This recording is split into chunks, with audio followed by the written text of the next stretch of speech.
Mengapa perintah puasa, sholawat, dan semacamnya diawali dengan ya ayyuhalladzina amanu? Jika kita ditanya, mengapa kita puasa? Kemudian ada yang menjawab karena menyehatkan, itu masih keliru. Karena supaya dapat pahala, itu masih keliru. Karena supaya masuk surga, itu masih keliru. Kenapa? Aslut taklif huwal iman. Karena asal dari taklif, asal dari ibadah adalah iman, keimanan. Sehingga ayatnya mulai dengan ya ayyuhalladzina amanu, wahai orang-orang beriman. Artinya kalau ditanya kenapa kita puasa, jawaban pertama, pondasi utama, niat utamanya adalah al-iman, amantu billah, karena kita beriman pada Allah. Jangan sampai kebalik.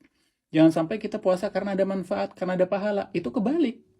Misalkan kita puasa karena menyehatkan. Artinya kalau puasa tidak lagi menyehatkan, kita tidak akan puasa.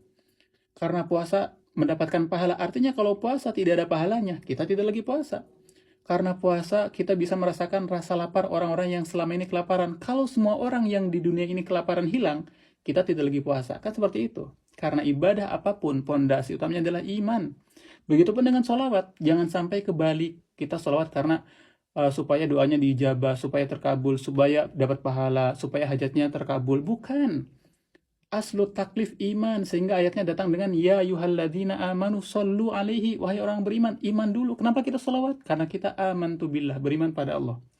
Baru masalah pahala, dikabulkannya doa, kemudian dikabulkannya hajat, itu adalah bonus yang sudah pasti Allah berikan. Begitupun ketika kita berdoa, kenapa kita berdoa amantu billah?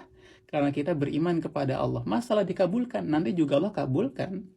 Ranah kita adalah memperbaiki niat kita, hati kita, bahwasanya kita beribadah kepada Allah amantu billah, karena kita beriman pada Allah, ya, menjawab seruan ya ayyuhalladzina amanu. Jangan sampai kebalik, mana yang pondasi dasar, mana yang pembahasan lain. Jangan sampai kebalik seperti itu. Kalau sampai kebalik, betapa amatirnya status kehambaan kita. Kita beribadah kepada Allah hanya karena ada manfaatnya semata, hanya karena ada butuhnya semata, bukan karena keimanan kita kepada Allah.